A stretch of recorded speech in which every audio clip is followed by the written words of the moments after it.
이낙연 전 대표가 신당을 창당하겠다. 내년 새해에는 새로운 모습을 보여드리겠고 욕심을 좀 내자면 원내 1당을 하겠다라는 선언을 하셨습니다. 근데 앞으로 잘 모시겠다 그랬어요. 예, 어제 이 라디오 인터뷰에서. 그러니까 신당 창당 못하게 막겠다 이런 말씀이십니까? 정당의 그 창당은 헌법에서 자유가 보장되어 있기 때문에 네. 그걸 막을 방법은 없는데 제가 보기에는 우리가 승용차를 운전을 할 때도 네. 엑셀레를 밟고 그다음에 또 브레이크도 밟고 네. 다시 엑셀을 밟고 브레이크 밟고 네. 계속 엑셀만 밟는 게 아니지 않습니까? 그렇죠. 예. 이제는 어느 시점 가면 좀 브레이크를 좀 밟으시지 않을까. 네. 그리고 이낙연 대표 자신이 민주당이고 예. 자신의 삶의 궤적이 민주당과 같이 해온 분입니다. 예컨대 2003년도 열린우리당과 민주당 분당할 때도 네. 당시도 노무현 대통령 대변인이었거든요. 대변인에 네. 불구하고 열린우리당에 같이 합류를 않고 민주당을 지켰던 분입니다. 그런 강구한 시대에도 딱 20년 됐네요. 보니까. 네. 예. 그때도 민주당을 지켰는데 그분은 민주당의 전체가 그분입니다. 네. 사실. 예. 그리고 당신 아버지 돌아가신 선친께서도 네. 지역 영광 군당 예. 민주당 수석 부위원장을 거의 뭐 직업적으로 해오신 분이에요. 예. 아버님도. 예. 그러니까 그 당시 어머니께서 힘들지만은 민주당 지켜라고 그렇게 작년에인가 잡고 오셨는데 예. 돌아가신 그 자당께서도 네. 민주당을 지켜라고 했던 분인데 예. 저는 쉽게 민주당을 부수고 새로운 당을 만들 거라는 생각하고 있지 않습니다. 다만 우리가 네. 민주당을 구성하고 있는 의원들이나 모든 사람 지도부가 네.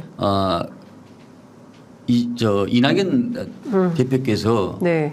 마음을 살 수 있도록 지극정성을 다해서 예.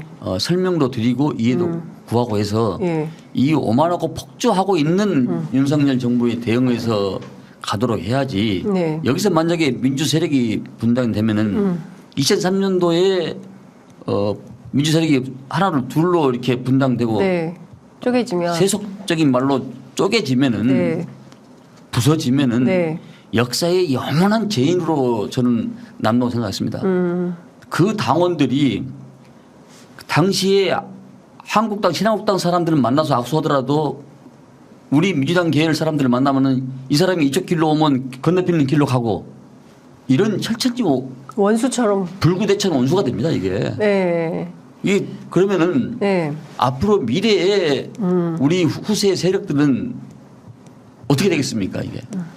그러니까 이런 거죠. 지금 말씀 주신 대로 내년 총선에서 민주당의 가장 큰 목표는 윤석열 대통령 심판, 윤석열 정부 심판에 포커스가 맞춰져 있는데 이낙연 전 대표가 따로 신당을 하게 되면 이게 좀 분열되고 표가 분산되는 상황이 될 수 있다. 그런 차원에서 보자면 이낙연 전 대표가 당을 만들면 안 되는데 평소에 굉장히 엄중하신 분인데 발언이 세지고 이렇게까지 말씀하셨기 때문에 돌아오기는 좀 어려울 것 같다. 그래서 이것은 기정사실로 봐야 된다라는 게 주변 관계자들의 설명인 것 같습니다. 우선요, 뭐 하나 말고 둘을 모를 수 있는데요. 네. 정치는 정광석화, 극적 봉합, 타협. 이것은 일반 상식에서는 기승전결이 있는데 어떻게 네. 반절에 그냥 극적 봉합을 하냐. 정광석화가 뭔 말이냐. 절차와 순서가 있는데. 네네. 그러니까 자연의 질서는 시간에 따라서 흘러가지만은 인간의 질서는 앞뒤가 바뀔 수도 있잖아요. 네. 사실 그래 왔고 우리 역사가. 네. 그러니까 얼마든지 시간이 있어서 같이 함께 할 수 있고 네. 평생을 같이 함께 했던 동지들인데 그거 하나 함께 못 하겠습니까? 일국의 정치를 하는 사람들이 네. 소탄 대신을 버리고 역사의 큰 틀에서 저는 함께 할 수 있다고 생각합니다. 구리로 거울을 삼으면은 네. 옷차림과 얼굴 매치를 볼 수 있지만은 네.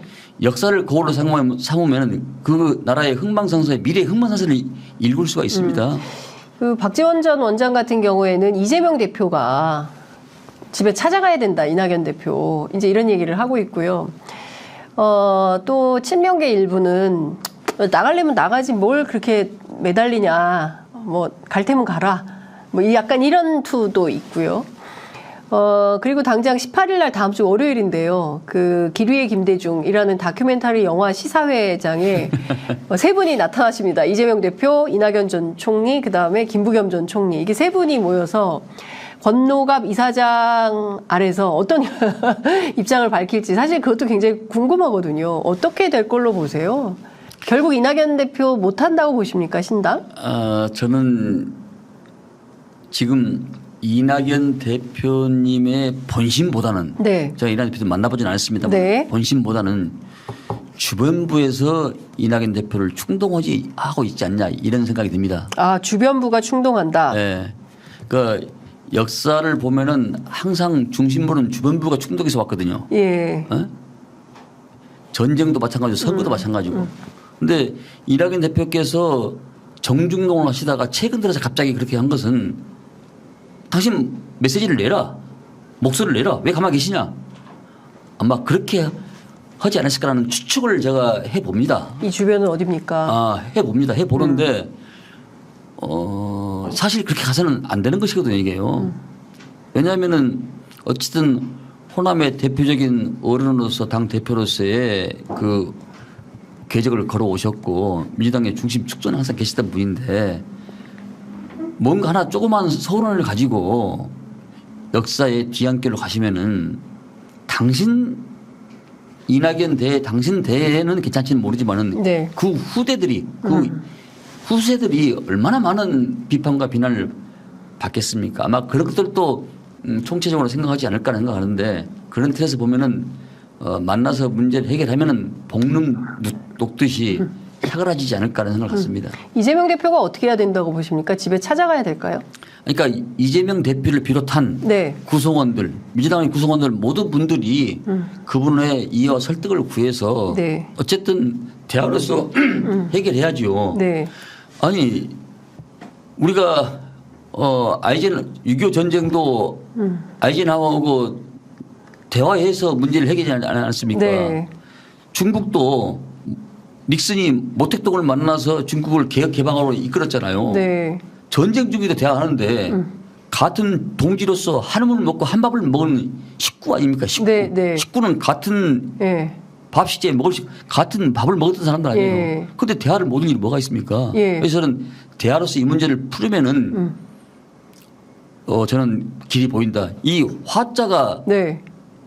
화합할 때 화자가 뭡니까? 예. 벼화의 입구입니다. 네. 쌀을 밥을 같이 먹는. 나랑 먹고 살아라는 얘기예요. 그래야 네. 화합이 되는 것이에요. 네. 그러면 이낙연 전 대표하고 이재명 대표가 밥을 한 끼를 먹으면 좀 해결이 될까요?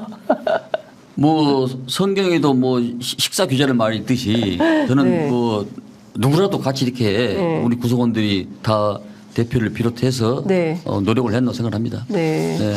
그 좀 긴급한 상황으로 보이는데 네. 사실은 이재명 대표가 오늘 국회에서 기자들에게 만나서 한 얘기는 최대한 단합하고 단결을 유지하는 게 중요하다 이런 메시지는 냈습니다. 그렇지만 이낙연 전 대표 측은 이재명 대표 지금 만날 이유는 없다 뭐 이런 판단이신 것 같거든요.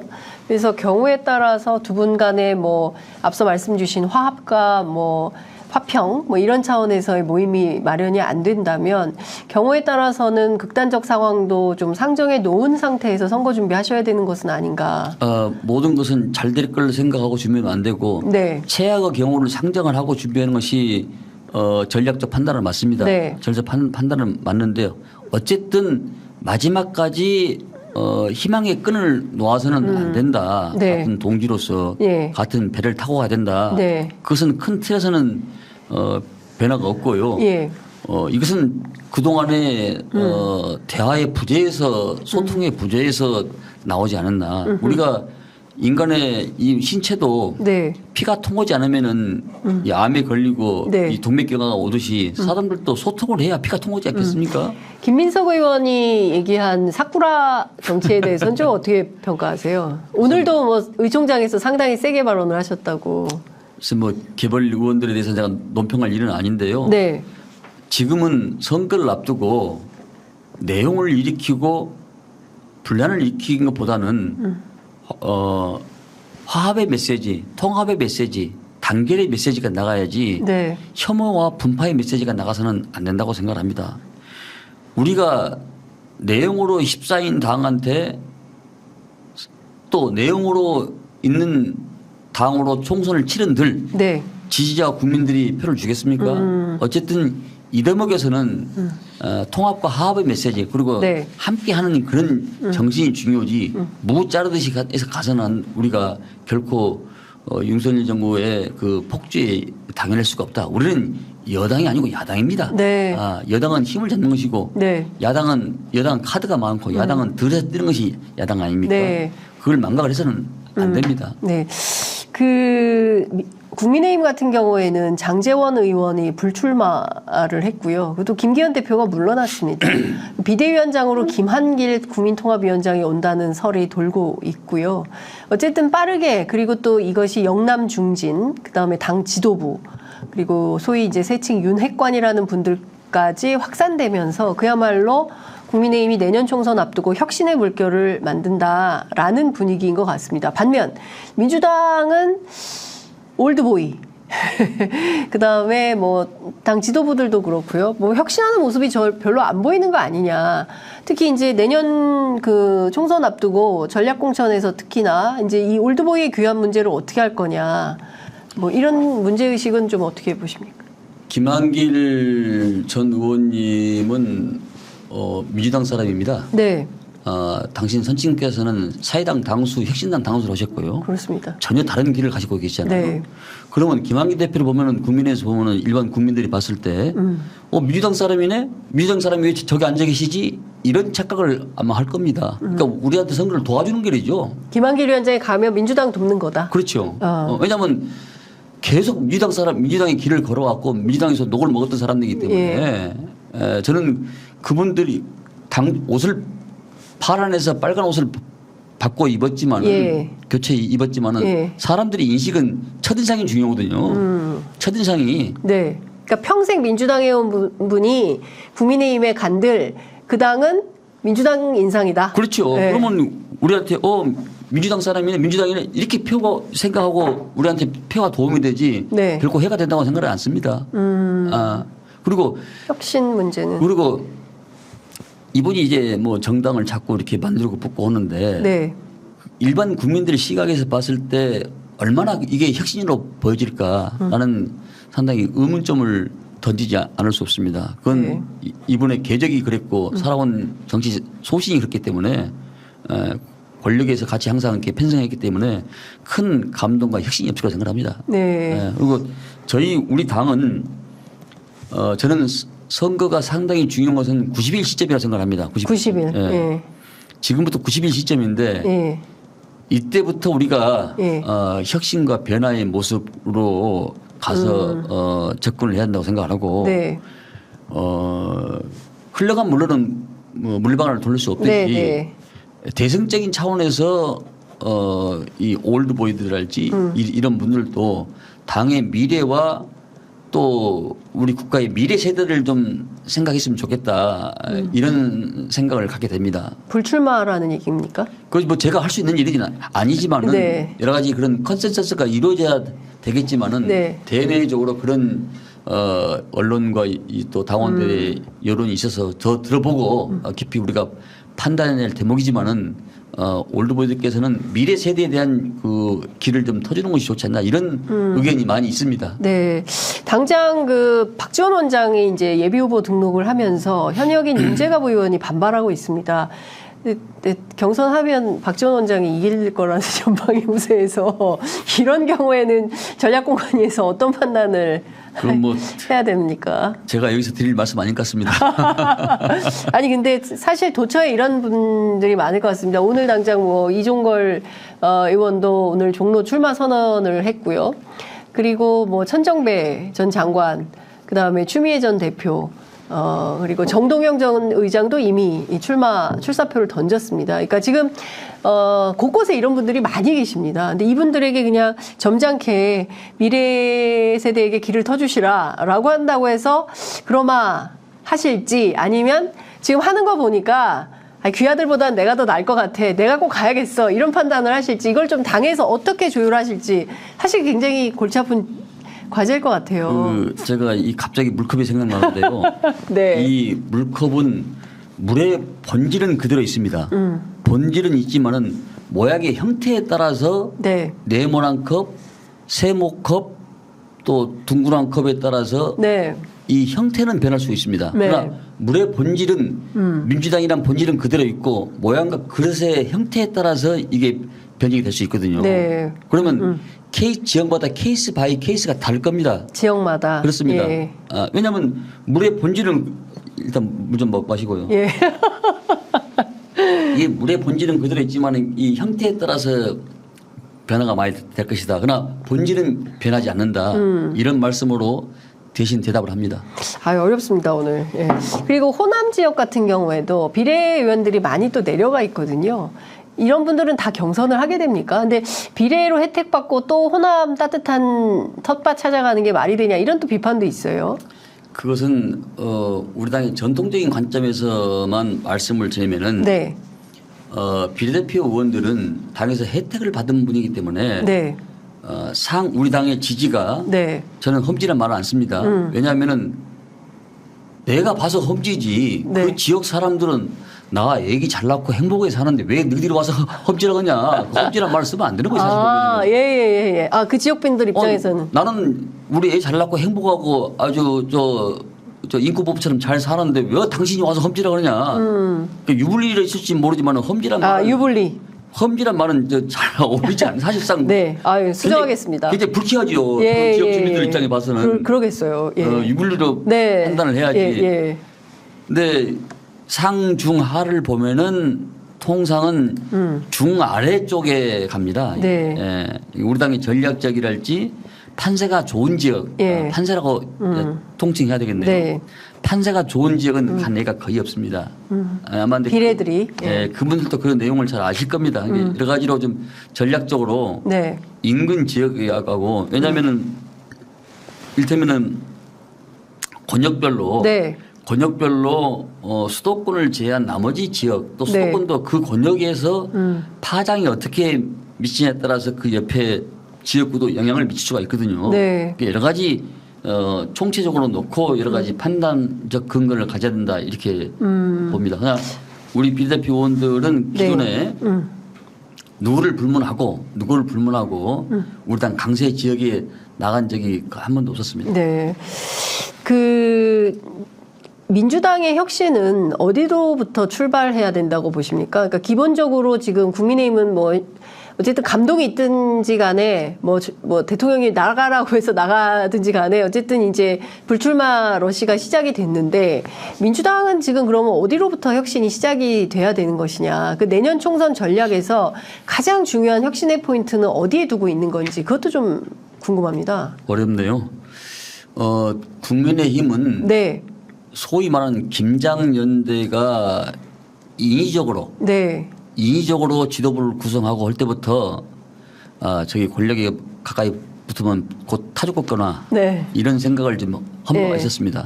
아니나 다를까 그것이 자연적인 물의 흐름에 따라서 한 게 아니고 2% 3%짜리가 억지로 40%를 만들고 해서 그런 과정에서는 태생적 한계가 있었다고 생각을 합니다. 그런데 우리 당은 어쨌든 저 대의원 투표와 국민 투표에서 이렇게 후보가 지도부가 구성되지 않았습니까? 근데 그건 그쪽 국민의힘하고 우리하고 그 지도부 구성과 이런 것부터 태생적 한계가 다르기 때문에 그러나 정치는 살아있는 생물이고 항상 국민보다 반발 앞서가는 그런 정신 자세 한 발이 아닌 반발 앞서가는 정신 자세를 가졌을 때 국민들의 손을 놓지 않고 국민은 영원한 심판자고 국민은 영원한 여론을 형성하는 사람입니다.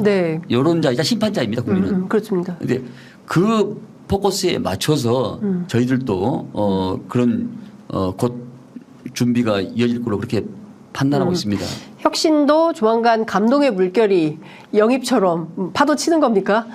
지금 사실 물밑에서는 상당히 여러 가지 좀 준비를 하고 있습니다. 예. 뭐 하나만 특종 하나 주시고 가시죠. 예, 단독을 하나 처음 오셨는데 예, 단독보다 하나 주시고 가셔야 되지 않을까라는 생각이 좀 드는데 여하튼 이제 중요한 포인트는 좀 이런 것 같아요. 그러니까 내년 총선에서 민주당이 승리하는 전략을 어떻게 쓸 거냐. 그러니까 중요한 거는 광서보궐선거에서는 윤석열 정부 심판론으로 승리를 하긴 했는데 자 그럼 내년 선거에도 요거 하나만 가지고 되겠냐. 그런데 과거에 보면 늘 조용조용하고 몸조심하고 다 이길 거라고 생각했던 선거를 민주당은 졌던 전례가 있다. 그래서 내년 선거에서도 그렇게 되지 않도록 하기 위한 어떤 전략적 포인트 이런 건 어디에 두고 계신지 좀 그것도 궁금합니다. 그러니까 첫째는 네. 우리 당이 화합과 단결을 해야 되고요. 네, 화합과 단결을 해야 되고 변화의 핵심은 사람을 통해서 메시지가 있기 때문에 그 사람에 대한 변화 메시지가 네. 전략적 그 지역구 조정이랄지 네. 뭐 어떤 후보들의 그 불출마 선언이랄지 뭐 혹은 영입 인사들에 대한 그런 그 혁신적인 메시지랄지 아마 그런 것이 되지 않을까 싶습니다. 네. 어제 오신 그 최재성 정무수석은 예. 이재명 대표 조정식 사무총장 불출마로부터 시작이 돼야 된다. 그래야 이제 혁신이 시작된다고 볼 수 있다. 근데 두 사람이 그냥 있는 채로 한다는 것은 아무런 혁신도 변화도 안 보여주는 거다라고 비판하고 가셨습니다. 글쎄, 저는 뭐 그 부분에 대해서는 좀 동의하기가 좀 어려운 측면이 있고요. 네. 어려운 측면이 있고, 네. 그것은 뭐 그 지역 내가 그만두고 싶어서 그만둔 게 아니고 그 지역 유권자들하고 상의를 해봐야 되는 것이고 네. 절대적인 지역구 의원들은 그 지역 유권자에 의해서 유권자의 마음을 얻고 나서 뭔 일을 네. 해야지 내가 그만둬서 그만둔다는 것은 그건 네. 평생 욕먹는 일입니다. 아마 지도부에서도 네. 이재명 대표를 비롯한 지도부에서도 그런 요구가 강하면은 어떤 다른 제2의 3의 생각이 사유에 이 세상은 모든 것은 사유의 깊이에서 나오거든요. 네. 그런 사유의 깊이가 있지 않을까 하는데 제가 그 대목에 대해서는 말씀드리기가 상당히 제한적입니다. 네. 그 내년 선거 앞두고 민주당이 가장 조심해야 되는 가장 그 주의해야 될 대목은 어느 대목이라고 보십니까? 제가 조금 전에 말씀하셨다시피 여당은 권력이 있으니까 네. 뭐 나눠줄 게 많지 않습니까? 국회의원 출마를 않더라도 네. 자리가 네. 많지 않습니까? 예. 근데 야당은 글자 그대로 상당히 좀 거의가 아니라 없지 않습니까? 그래서 아마 그런 것 때문에 우리가 상당히 좀 힘든 경우도 있는데 결국은 우리가 화합과 단결로 그리고 혁신적 이미지로서의 그 변화된 이미지, 네. 변화된 이미지로서의 국민들한테 접근하고 그 정책적 대안 정당으로서의 모색하는 것이 국민들한테 심판받는 일이 아닐까 싶습니다. 네, 알겠습니다. 저희가 오늘은 뭐 처음이니까요. 이 정도에서 제가 마무리를 짓도록 하고 다음번에는 조금 더 세게요? 예, 세게 모시고 말씀을 좀 들어보겠습니다. 오늘 마무리하려고 하는데요. 끝으로 꼭 하시고 싶으신 말씀 있으면 한 말씀 듣고 마무리하겠습니다. 네, 그동안에 우리 장윤선 기자님께서 언론 활동하지 폭넓게 하신 것에 대해서 깊은 신뢰가 많고 팬들이 많습니다. 저희 내자도 제 와이프도 아주 왕팬인데. 아이고 감사합니다. 네, 앞으로 전략공천위원장으로서의 총선의 승리까지 이렇게 1%씩 조금 채워간다는 그런 마음으로 최선을 다하겠다는 말씀을 드리고요. 네. 애정어린 눈으로 지지와 성원을 보내주시면 감사하겠다는 그런 말씀을 드립니다. 네. 예, 저희가 정말 애정어린 눈으로 예, 지지 그다음에 이제 언론으로서 저희가 또 감시, 견제 이것도 함께 하겠다는 말씀 드리겠습니다. 오늘 말씀 잘 들었습니다. 고맙습니다. 네, 감사합니다. 예.